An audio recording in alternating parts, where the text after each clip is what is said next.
Have you ever felt depleted of energy or motivation within span of no time? It's like in one instant you're this happy and a chirpy person, but within a matter of seconds you change into an entirely different person. Especially as an empath, if you identify yourself as one, you totally understand that emotion. Especially in social settings, we act like a sponge and we associate all the emotions or energy in that room or in that specific place with our energy because we are so in tune and we are so connected with everything around us. We are of that belief that we all are from the same source, and that is true. But at that process, in that instant, what we end up doing is that we try to associate and take the energy of the entire room, and it brings us down. We all are energetic beings, and just like we clean our body regularly to stay clean and healthy, that is also necessary for our soul, for our internal self. So regularly protecting your energy and cleansing your aura, cleansing your energy is really needed if you want to have a sustainable and a good mental health. Hi guys, welcome to Creating Inner Shangri-La. I'm Pooja, and in this channel we talk about self-development, self-growth, living a conscious and authentic life. So in this episode, I talk about how we can protect our energy and use it for our own advantage. And if that's something you're interested in, please keep on watching. So, what does protecting your energy really mean? In simple terms, sensitive people, also known as empaths, they have this tendency where they are energetically affected, especially in social situations or circumstances, because they are able to feel the energy of the room, they are able to feel the vibe of the people, or they are able to understand their intentions even before getting across the first word. Isn't that something interesting? It's surprising, and it definitely shocks me. They are like emotional sponges, and their emotions heightens, especially in social situations or crowds. That's why protecting your energy comes into play, because when they are in the right environment, when they are with the right crowd, they radiate with love and joy. I know it's difficult to be around a lot of people and fully enjoy yourself.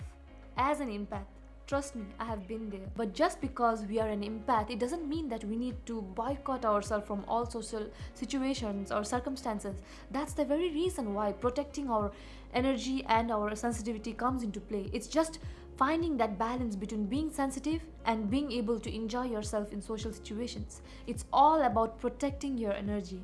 So without further ado, let's get started with 5 basic things which we can do to protect our energy. Cleansing your space from time to time with sage, palo santo, or even incense stick, either in the morning or evening, is important. When you do that regularly, you'll feel a shift of energy and you'll feel rejuvenated. Whenever you go out or when you come back from certain social situations, try doing that and see how it can energetically shift your mood and how it makes you feel better within a matter of seconds. It is funny how we forget the impact one deep breath can make, because it is transformational. We are so lost with all the hustles and bustles of our life that we forget that taking a long deep breath when we are in anxiety or when we need it is essential, especially when we are overwhelmed in social situations. Taking a long deep breath can go a long way. Breath work or pranayam or simple long deep breaths in intense situations can help you in protecting your energy, and it will allow you to protect or shield yourself from taking all those negative energy within yourself. Since our breath is in direct correlation with our mind,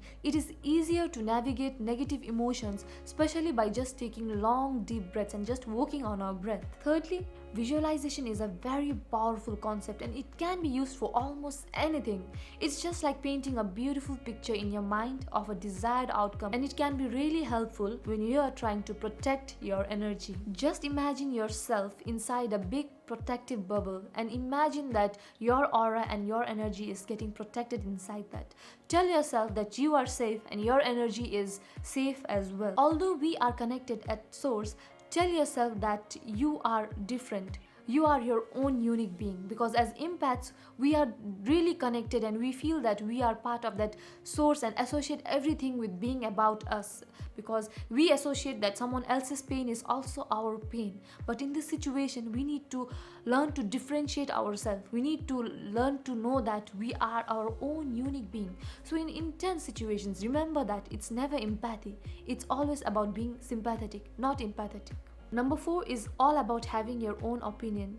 As empaths, we try to be agreeable with someone else's beliefs or with someone else's problems or point of view just for the sake of being agreeable. Not because we totally agree with that, but because we don't want to offend that person. As empaths, we try to avoid conflict of interest and try to please people a lot because we don't want to cause any problems. We tend to be pacifiers in such situations. The shadow of being an empath and trying to make someone else happy is people pleasing, and people pleasing is not good for you because it doesn't stand true to yourself. It is not being true to yourself, and it will keep on hurting you or it will disturb you mentally because you're not being true to yourself. If someone you care about is complaining a lot or is gossiping a lot, just don't be supportive because you want to be agreeable. Think what you want to think and express your opinion. You don't have to be supportive just because you want to, you don't want to hurt that person. It's okay to have difference in opinion because the people who truly care about you and understand you will understand that, because it goes both ways, right? Don't be afraid to share your opinions and point of views. Always remember that you are your own unique being, and that's okay. And if it's necessary, just don't mind setting boundaries, because setting solid boundaries for our personal growth is necessary sometimes.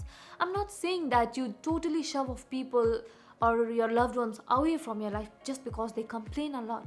But rather than engaging in the problem, why not be a part of the solution?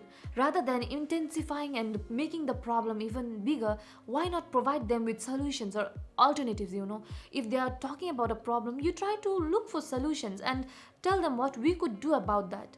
Because you know what?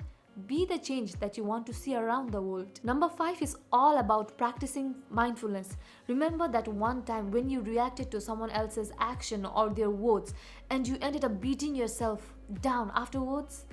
I know exactly how that feels. And that's exactly why we need to be mindful of our reactions. Let your response or reaction come from a place of a true understanding and not just from your ego.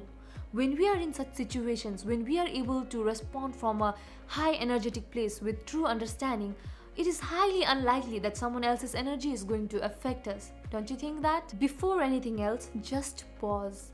Whenever you are in a situation where you need to respond and react to a situation, just take a deep breath and allow your best version within you to respond to that situation mindfully. So you see, there is nothing wrong with being an empath. In fact, it's a blessing because an empath is more compassionate and they truly feel things in and around them. But remember that sometimes personal space is necessary. Sometimes setting boundaries is needed because we can only fill someone else's cup when our cup is full. We need to replenish ourselves first before taking that move around. Don't think that it is selfish because it's necessary. I hope you start working on your energy now, and do share this episode with your loved one who can really benefit from it. And until next time, much love, and please keep on creating your inner Shangri-La. Bye bye.